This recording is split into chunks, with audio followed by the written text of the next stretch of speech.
Hi, I'm Tim, and thank you for purchasing your HJM bike. In this video, I'm going to go over how to install and set up your bike for you. The first thing you're going to need to do is inspect your package for any physical damage. If there is damage on the package upon arriving, reject it and contact the HJM support team. Next, we need to find a pair of scissors or a pocket knife to open the box up, as everything else is inside that's included to put the bike together. First, you're going to start with the bike up, and then you're going to get your cutting tool of choice and cut open the tape and then unbox the bike.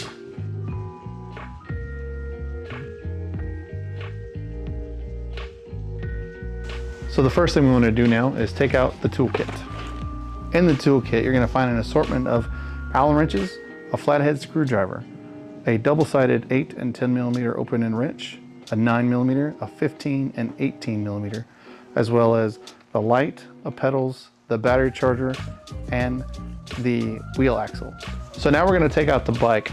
It is a little heavy, so I would find you an extra hand and take the bike out, and then we're going to cut off all the zip ties and throw away all the foam. Now that we got the bike out, we're going to go ahead and cut off all the zip ties.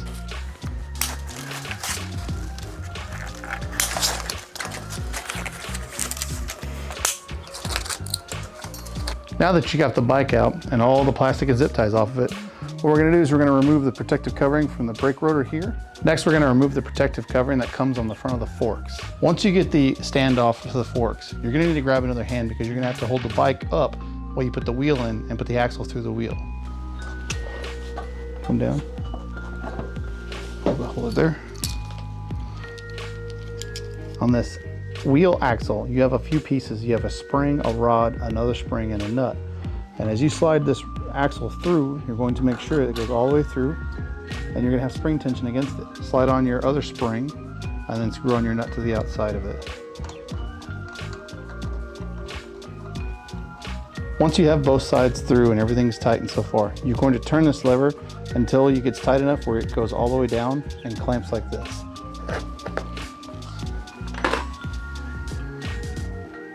Next, we're going to install the handlebars.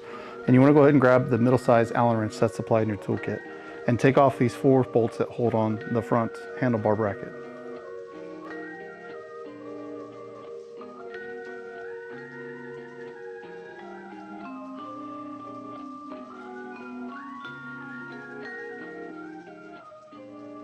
At this point in time, you want to make sure that your handlebars are parallel and in line with your steering wheel. Right here, when you put this bracket on, you kind of want to make sure that the knurling on the handlebars themselves is within the bracket, not too far to one side or the other.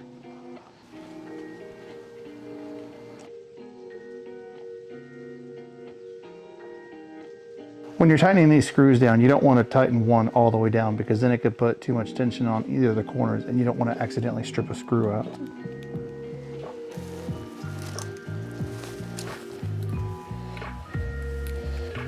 If you get to this point where you have the handlebars and the wheel on and something obviously doesn't look right, you're going to loosen these 2 screws right here on the fork stem, and then you're going to need to recenter the steering wheel. Like so, until it becomes in straight line, and then you go ahead and tighten everything down.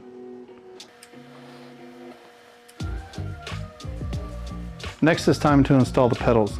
You're going to need your wrench with a 15 millimeter side that goes right here on the edge to tighten them down. You're going to need to pay attention to the labeling between left and right pedal, but if they do come off in shipping, you'll know you got them backwards if when you're looking down and you're looking at the writing upside down.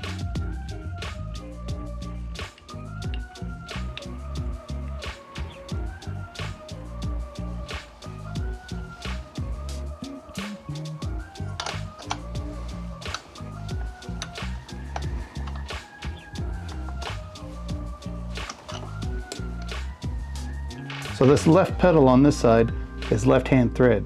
So to get it on, you have to spin it to the left.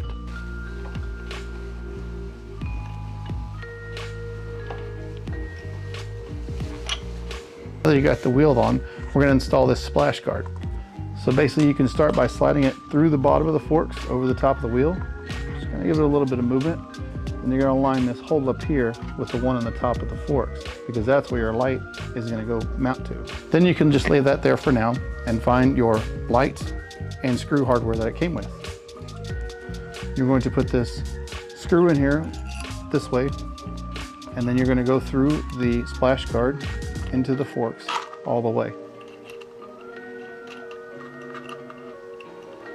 Okay. So you need to have the 10mm wrench on the back side and your Allen wrench on the front.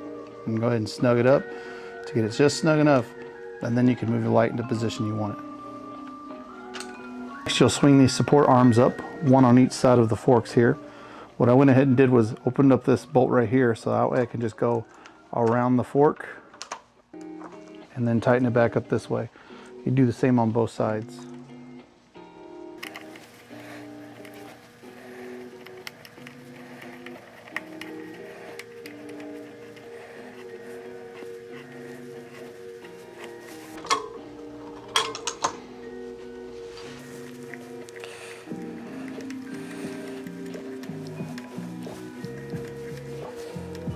Once you got your splash guard installed and you got your light where you want it, go ahead and give it a final little snug. Next, you're going to find the red connector. This is the male side. You're going to look for the female side. One side has a tab and the other one has a cutout for it. And you're going to line these up and push them together. Now they are going to feel like they don't fit. You're going to have to put some little force on it. And they do fit pretty snug. Next, you want to plug this into the LCD screen. It is kind of hard to see because the pins are facing down, but the hole is facing the way I have the connector held right here. So you want to go push in and press up firmly until it locks all the way down. Now before we power up the bike, what we want to do is check all of the connections to make sure they are plugged in firmly. If you find anything loose or it feels weird, pull it all the way out and then press it back all the way in. So if you see something like this is unplugged, take it apart, make sure everything lines back up, connect it back together. This concludes the assembly of the bike. You can go and enjoy it now, but we strongly recommend that you go to the website and check out our pre-check video for the next one.